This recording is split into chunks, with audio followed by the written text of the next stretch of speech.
Alright, so furnace isn't working. I believe that it is the limit switch, which looks like I have to remove the fan to get to. I've already taken this apart and replaced the limit switch, or not the limit switch, the sail switch, which is inside of here. When the fan is spinning, it's supposed to get up to speed and then lets the system board know that there's enough air in there to ignite the flame and get the heat going. So I replaced that, which there's the broken one. This previous part I believe was broken anyway.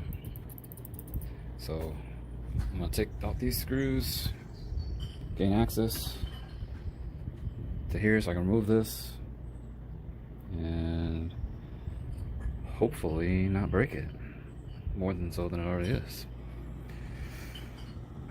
When I get that pulled out, I'll resume. So in order to even access the limit switch, I have to take the fan off, this fan cover and the blower out.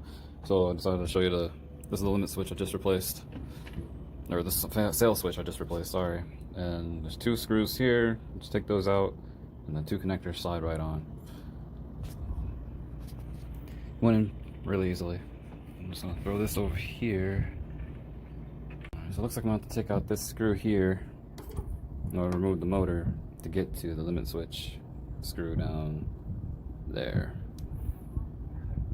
If I had a smaller screwdriver, I could just do it, but it's in the way. I have a little helper now. Hey boy. Hi. Hi. So that's what I'm gonna do. Alright, so in order to get the motor out, there's these little clips. See if it'll focus.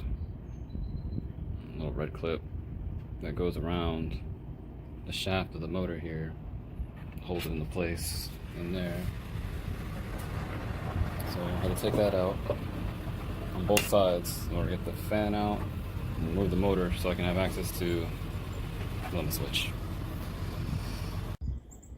Alright, so took the wires off of this one here, put them in the same place on this one there. Wires look a little like discolored, that's just from the heat.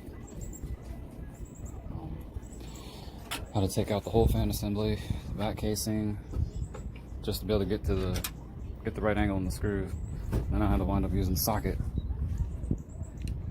to get it out. So I'm gonna put it back in, put everything back together, take it inside and fire it up. Alright, so all is back in there. It's running.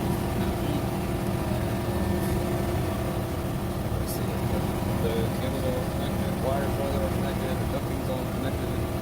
I taped it down with some 3M foil adhesive tape. And that's it. Cleaned up. Put the vent back on.